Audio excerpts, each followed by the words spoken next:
From Hollywood, it's time now for...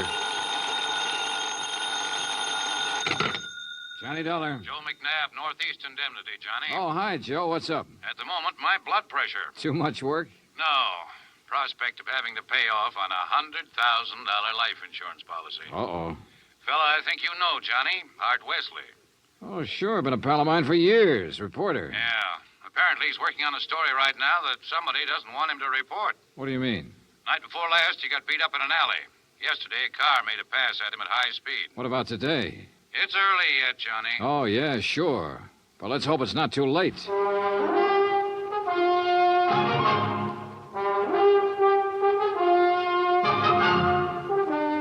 Bob Bailey in the exciting adventures of the man with the action-packed expense account. America's fabulous freelance insurance investigator. Yours truly, Johnny Dollar.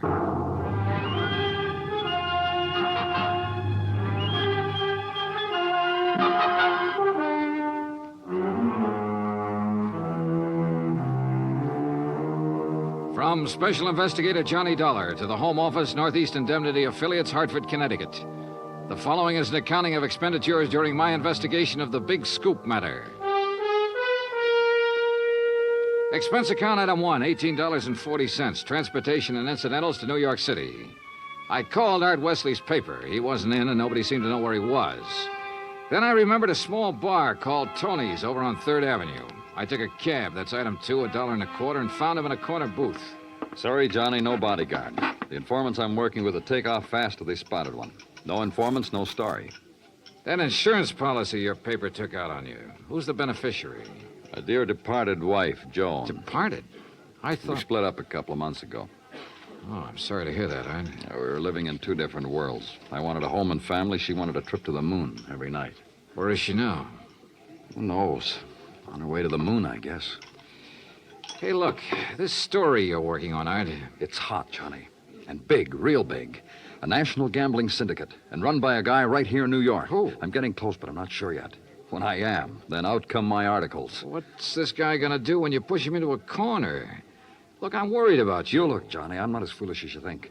I've got his name written down and put in a safe deposit box with what evidence I got. That's my real insurance. Oh, Art, look, we've been friends a long time. I'm not gonna let you do this alone. Sorry, Johnny. I gotta go it alone.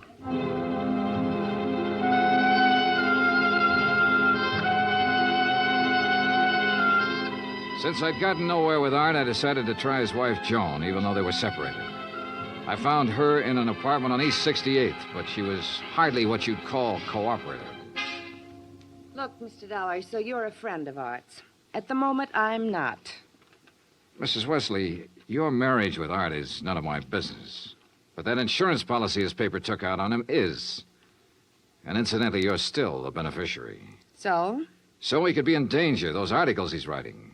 Why doesn't he drop it? Oh, look, you know Art better than that. Then what am I supposed to do about it? That story is his business. How I feel about things is my business.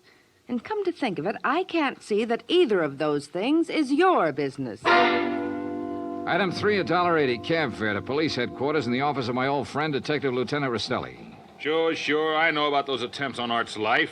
So I talked to him and got nowhere. He told me the stories about a national gambling syndicate. It's more than he told me. Supposedly the big boss is here in New York. Now, what are you going to do about it? Look, the minute Art quits thinking he's got to hit the jackpot all by himself and lets us in on it, we'll give him all the protection he... Lieutenant Rostelli. Yeah, just a minute. It's for you, Johnny. Oh, thanks. Hello? Art Wesley, Johnny. They told me at your hotel where to reach you. Anything new, Art? I'm leaving town for a few hours. This could be it, Johnny. Tonight could be the jackpot. Well, listen, let me go with you. Sorry, I gotta go alone. It's part of the deal. Art, it could be a trap. I can take care of myself. Call you when I get back. Wish me luck. Well, look, wait. Art! Art!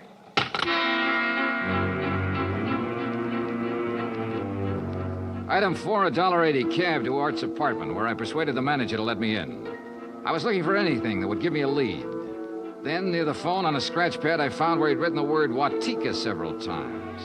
Sure, Lake Watika, upstate. Art had a lodge there. Item 5, $25 even for a rented car. It was a 3-hour drive to Lake Watika, which was bad enough. But to top it off, it started to rain, and rain hard.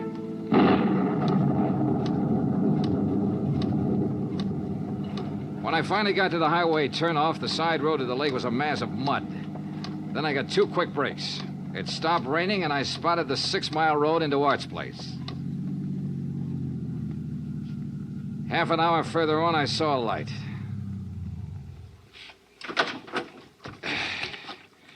Art's car was parked at one side, and the front door of the lodge was wide open.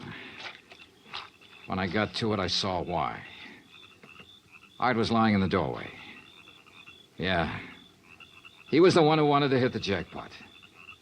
But you can't hit the jackpot with a slug, particularly when that slug is right between your eyes.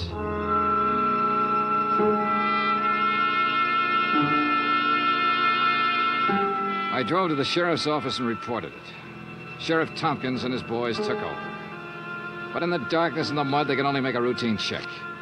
He asked me to meet him at the lodge the next morning, so I did. Buddy was right here in the doorway, huh, son? Yeah, Sheriff, I didn't move it. And Wesley probably got shot when he answered the door by somebody standing out there on the ground. Because of that bullet hole in the roof? Yeah. Right over that shelf that's stocked with canned goods, sugar, salt, and the like. Apparently, he used this place regular. Yeah, he used to do some of his writing here. Were you able to determine time of death? Coroner says between 10:30 and 11 last night. What time did you arrive? About half an hour after the rain stopped. I'd say 11:45. Means it was still raining a good half hour after the killing. No wonder we found no tracks. Hey, look, Sheriff. Art was working on a hot story about a national gambling syndicate. Could be that he found out who the boss was last night, the hard way. Oh? Then you think the killer was from out of town? Maybe New York? Yeah. Now, where would he stay? Is there a hotel around here? Lake Watika Inn, just outside the village, about 6 miles from here. Sheriff, I'll check it out. Guests here at the inn, Mr. Dollar? Well, we have only 2 who checked in yesterday. It's the off-season, of course. Yeah, clerk, who are they? Well, Mr. Cooper yesterday afternoon and Mr. Buckley around dark. Uh-huh. They still here? Mr. Cooper is sitting right out there on the terrace, but Mr. Buckley paid in advance and left quite early this morning. I see. Did Buckley give any reason for stopping here? He said he was a traveling man and didn't like to drive in the rain. Okay. I'd like you to write down a description of him. I'll pick it up on the way out. Oh, I'll be glad to, sir.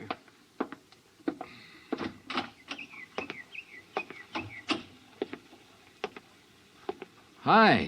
Oh, good morning. Enjoying the scenery? Yes, immensely. Oh, sit down, won't you? Sure, thanks. My name's Dollar. Mine's Cooper. You just check in? I'll just drop by. I came yesterday. Uh-huh. Pretty up here this time of year. Yes, certainly is. I really enjoy places like this in the off-season. It's a nice change. Too bad the weather hasn't been better, huh? Well, the rainstorm last night? Oh, I enjoyed that, too. You were out in it? Oh, no. No, I enjoyed it the way a storm should be enjoyed. In front of the fireplace in my cottage with a drink and a good book. No, Mr. Dollar, I stayed in last night. And that was that. I picked up the description of the other guest, Buckley, from the clerk and gave it to Sheriff Tompkins, who got out a bulletin on him. Then I drove back to New York City, turned in my rented car, and took a cab. That's item 6, $1.70, to Joan Wesley's apartment. Yes. They notified me this morning about Art's death. I don't know what to say. What is there to say? Good question, Mrs. Wesley. If only he hadn't been so stubborn. If only he'd given up that story about the gambling syndicate or whatever it was. Yeah. You figure somebody in the syndicate killed him? Why, of course. Mrs. Wesley, did you know Art had gone on up to the lodge at Lake Watika? No. Mr. Dollar, I'm rather tired. One more thing. Did you go out last night? No. It was raining. I stayed here in the apartment. All evening? All evening. I see. Well, thanks, Mrs. Wesley. Maybe I was imagining, but it seemed to me Joan Wesley hesitated just a little before telling me she hadn't been out of her apartment last night. And if she had gone to Lake Watika, I checked the basement garage. Her car was clean. Too clean. Item 7, $5 to the garage attendant for some very interesting information. Joan Wesley had ordered her car washed first thing this morning. Why? Because the wheels were covered with mud from last night.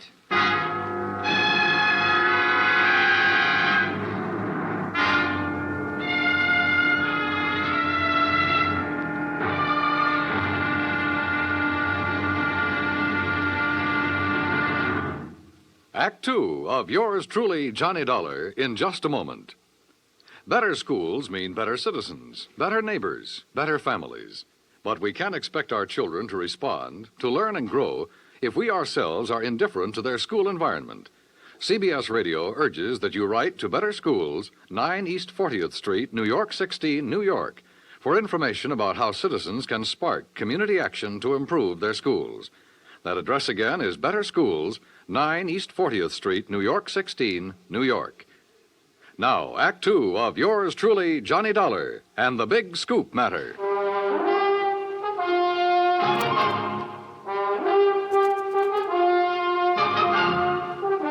I tell you, I didn't leave this apartment last night. Your car says differently, Joan. Car? You had it washed today because it was all muddy. And the reason it was muddy was because you had it out in the rain last night. Look, Another thing. You told me you didn't know Art had gone to the lodge. You hadn't heard from him. But the switchboard operator told me you had a call from him yesterday. Now, why else would he call you except to tell you where he was going?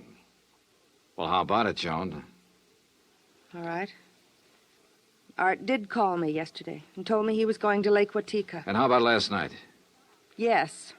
I went out, but not to Lake Watika. Art wouldn't give you a divorce. By killing him, you get your freedom and $100,000. I didn't kill Art. I didn't go up there last night. And where did you go? Might as well know. The reason I wanted a divorce from Art was because I'd found someone else. Oh? That's where I went for a few minutes last evening. Why did you lie about the phone call from Art yesterday? I don't know. I was confused. I was afraid it would look bad for me if it came out that I knew Art had gone up there. It doesn't look good for you this way, believe me. Oh, Johnny, I'm telling the truth. Who is this fella you're interested in? I don't see why he Who has is to- he? His name is Ted Nash. Will you have to talk to him? I sure will. And right now. But I was wrong about talking to Ted Nash right now. I called his apartment and got no answer. Item 9, $1.60 cab fare to police headquarters in the office of Detective Lieutenant Rastelli. You figure this guy Nash and Joan Wesley could have killed Art and used the gambling syndicate threat as a cover, huh? It's a possibility, Lieutenant. Well, I'll see what I can find out about Nash. How'd you do at Lake Watika? 2 guests checked in the day of the killing. One, a man named Buckley. He left early this morning. Sheriff Tompkins has a bulletin out on him. Who else? A fellow named Cooper, who apparently likes to go places in the off-season. Nothing to tie him in particularly. Cooper, huh?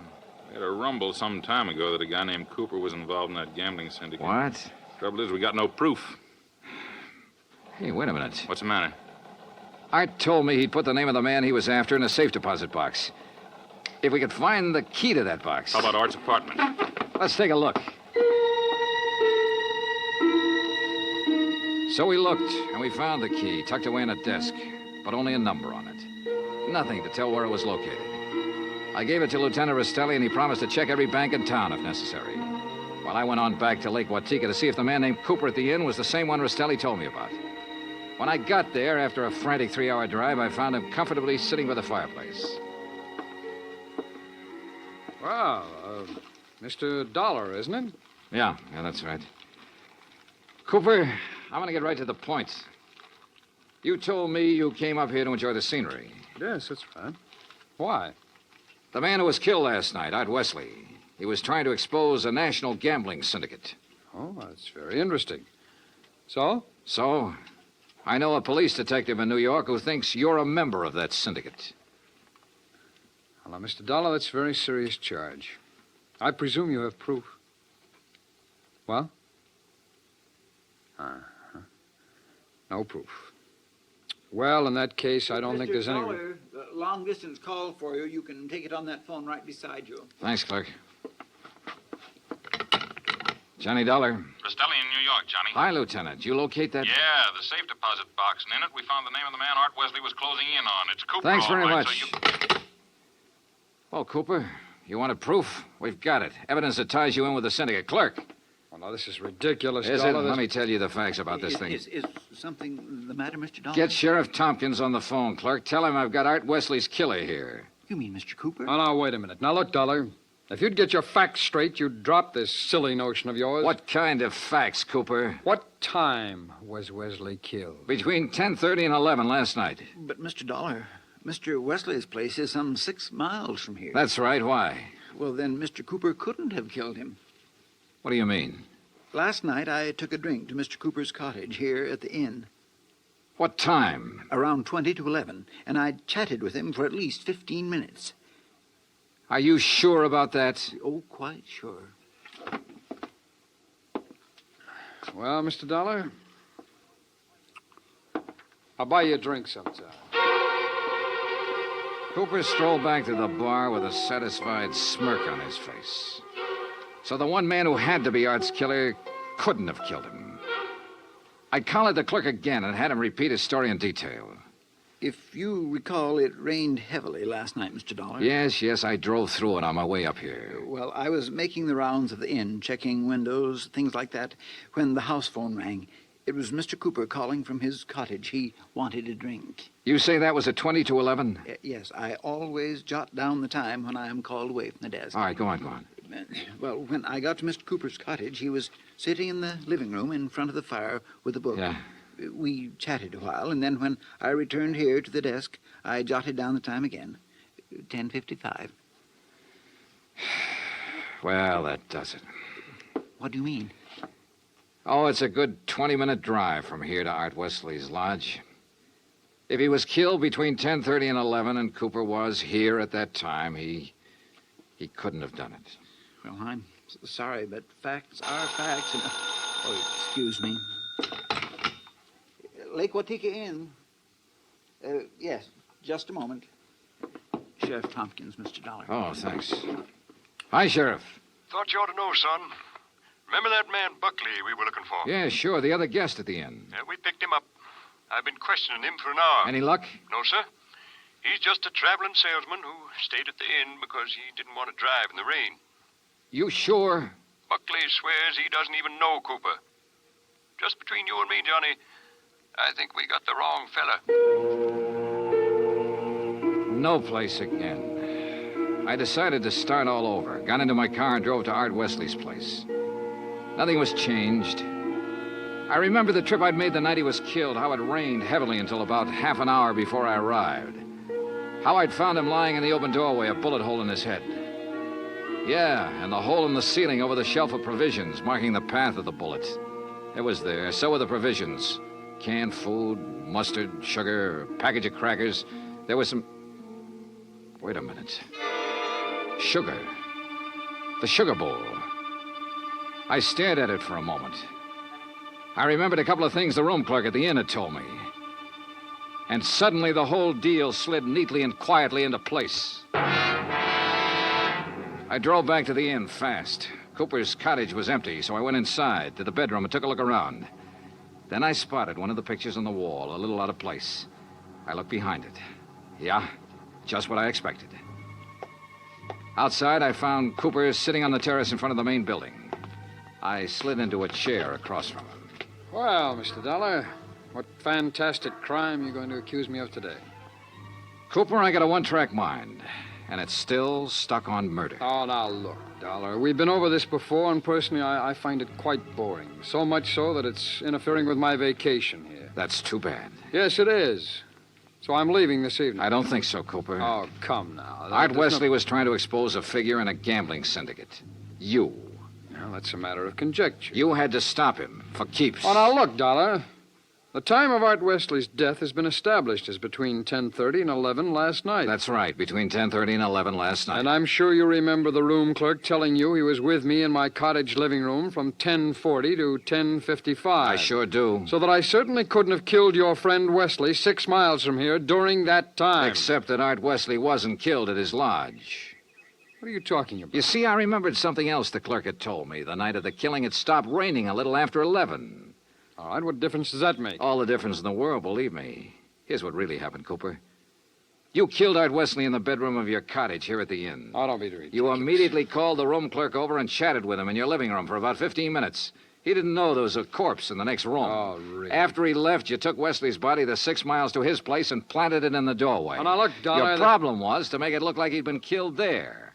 Then you remembered. The slug that had killed him hit the wall in your bedroom. That gave you an idea. You figured out the right angle at the lodge and fired a shot upwards from the outside the door. It went through the ceiling at the back. All right, Dollar, I've had enough of your half-baked theories with no proof whatsoever to back them up. Correction, Cooper. This time I've got proof. There was a shelf of food under the bullet hole and a bowl of sugar directly under it. A bullet? So what? When sugar gets wet, it gets crusty, and it stays that way. But the sugar in that bowl was dry. Now, if the killing was between 10:30 and 11, and it rained heavily until after 11, then some rain would have dropped through the bullet hole into the sugar. I see. But, Cooper, the sugar was dry. So the bullet hole was made after the time of the murder, when you planted Wesley's body there. Just a little detail, Cooper, but it nails you. That and, of course, the fact I found the slug that really killed Wesley just a couple of minutes ago. Oh? Buried in the wall of your bedroom behind a picture you'd moved slightly to cover it. Well, Dollar, I may as well tell you that I saw you come out of my cottage a few minutes ago. I figured you knew. So ever since you sat down here, I've been holding a gun on you under the table. You know, Cooper, I may as well tell you. Ever since I sat down here, I've been holding a gun on you, too. Well, you... Let's have it. Well, you didn't have any gun. A big-time gambler bluffed right out of the game. Cooper, you're slipping.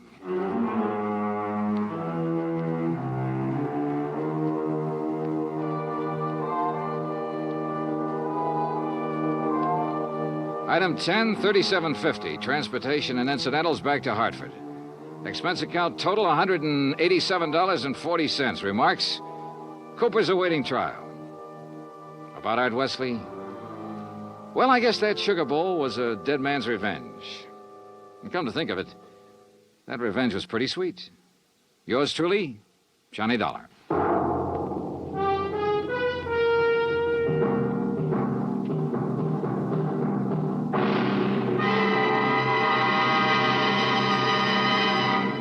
Our star will return in just a moment.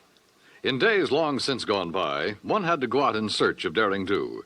But in a fast-moving world, exciting things are happening right around the clock. Things you can be in on no matter what else you're doing, as long as your radio is nearby. With CBS newsmen on the job, you can make CBS Radio your listening post for world events. Stay tuned now for 5 minutes of CBS News, to be followed over most of these same stations by the FBI in peace and war. Now, here is our star to tell you about next week's story. Next week, colorful New Orleans, from nightlife in the Latin Quarter to the dismal, deadly swamps. Join us, won't you? Yours truly, Johnny Dollar. Yours truly, Johnny Dollar, starring Bob Bailey, originates in Hollywood. Written by Robert Reif, it is produced and directed by Jack Johnstone. Heard in tonight's cast were Virginia Gregg, Russell Thorson, Barney Phillips, Stacey Harris, Larry Thor, Parley Bear, and Les Tremaine. Musical supervision is by Amerigo Marino. Be sure to join us next week, same time and station, for another exciting story of yours truly, Johnny Dollar. Dan Cubberly speaking.